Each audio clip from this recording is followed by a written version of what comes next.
مریم جو کہ اب عمر کی دھمکیوں میں نہیں آئی اور اسے صاف صاف کہہ چکی ہے کہ مجھے طلاق دینا چاہتے ہیں تو دے دیجیے۔ بہت جلد اپنی بہن کی اصلیت آپ کے سامنے آنے والی ہے اور اس کے بعد آپ کو افسوس ہوگا، لیکن عمر ہے کہ ابھی بھی اس کے اوپر یقین نہیں کرتا۔ بہرحال مریم عمر سے اور اس گھر سے سارے رشتے توڑ کے اپنے بھائی کے گھر چلی جاتی ہے، اور جب وہاں جائے گی تو آگے اپنی بہن آسیہ کو دیکھ کے جہاں بہت ہی زیادہ خوش ہو جائے گی، وہیں پہ حسنہ بی کو دیکھ کے بہت ہی زیادہ حیران ہو جائے گی اور پرویز بھائی سے پوچھتی ہے کہ یہ یہاں پہ کیا کر رہی ہیں۔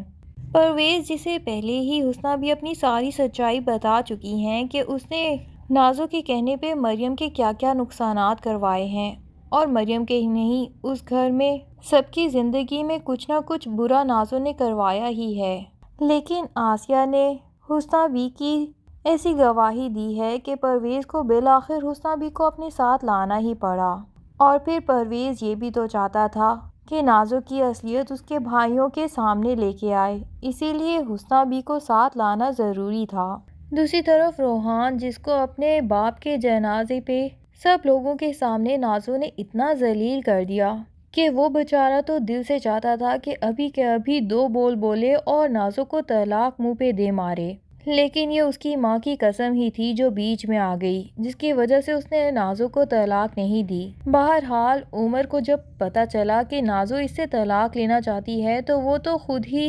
روحان کو وہاں سے ڈرا دھمکا کے بھیج دیتا ہے اور کہہ دیتا ہے کہ تمہارے گھر خلا کے کاغذات بہت جلد پہنچ جائیں گے، اور نازو کو گلے سے لگا لیتا ہے۔ عمر تو نازو کے سامنے ابھی شرمندہ ہو رہا ہے کہ بلا وجہ میری بیوی نے پتہ نہیں کیوں اس کو چانٹا بھی رسید کیا اور اتنی ساری باتیں سنا دیں، اور میں اپنی بہن کو پروٹیکٹ ہی نہیں کر پایا۔ میری بہن بیچاری پہلے ہی باپ کے جانے کی وجہ سے کتنی زیادہ غم زدہ ہو چکی ہے۔ عمر تو بہن کے آگے ایسے شرمندہ ہو رہا ہے، لیکن بہن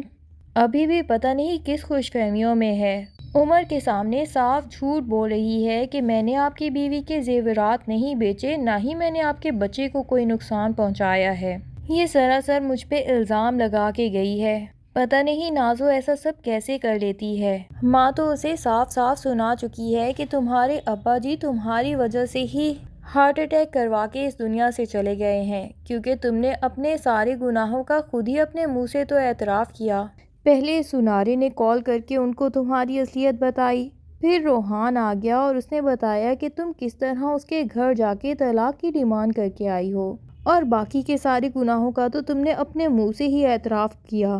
تمہارے ابا جی یقیناً انہی باتوں کو ہی دل پہ لگا کے اس دنیا سے رخصت ہو گئے ہیں، لیکن نازو ہے کہ اسے ابھی تک احساس ہی نہیں ہے، اسی خوش فہمی میں ہے کہ پہلے کی طرح جھوٹ کا سہارا لے گی اور بھائیوں کے دل میں اپنی جگہ بچائے رکھے گی۔ حالانکہ باقی دونوں بھائی تو پہلے ہی نازو کے خلاف ہو چکے ہیں، اور یہ عمر ہی ہے جو ابھی تک بہن کا ساتھ دے رہا ہے، لیکن کتنے عرصے تک بہن کا ساتھ دے پائے گا؟ بالآخر جب اسے حسنہ بی کے منہ سے ساری سچائی پتہ چلے گی اور اسے یہ پتہ چلے گا کہ اس کے بچے کو مارنے والی بھی اس کی اپنی بہن ہی تھی جسے اس نے زندگی میں سب سے زیادہ پیار کیا تھا، تب تو عمر کی محبت یقیناً بہن کے لیے کم ہو ہی جائے گی، اور اسے اپنی بیوی کی اہمیت کا بھی اندازہ ہو جائے گا کہ جو یہ ساری سچائی جانتے ہوئے بھی اتنے عرصے خاموش تھی اور عمر سے کبھی بھی شکایت ہی نہیں کر پائی، کیونکہ جانتی تھی کہ عمر نے اس کی سچائی سن کے بھی نازو کے اوپر کبھی شک سے دیکھنا ہی نہیں۔ بہرحال جب یہ ساری سچائی ادھر ادھر سے گھوم کے عمر کے سامنے آئے گی تو یقیناً وہ مریم سے معافی بھی مانگے گا، اور اس کے بعد مریم کو اس گھر میں بھی پورے حقوق مل جائیں گے، اور مجھے تو یہی لگتا ہے کہ مریم اور عمر کے گھر میں بھی بہت جلد دوبارہ سے خوشخبری بھی آ جائے گی، یا پھر یہ بھی ممکن ہے کہ سندر اپنے بچے کو ہی مریم کی گود میں ڈال دے۔ اب اتنے زیادہ غم دیکھ لیے ہیں ڈرامے میں، کچھ ہیپی اینڈنگ تو آنے ہی والی ہے۔ بہرحال یہ ہیپی اینڈنگ ہم بہت جلد دیکھیں گے۔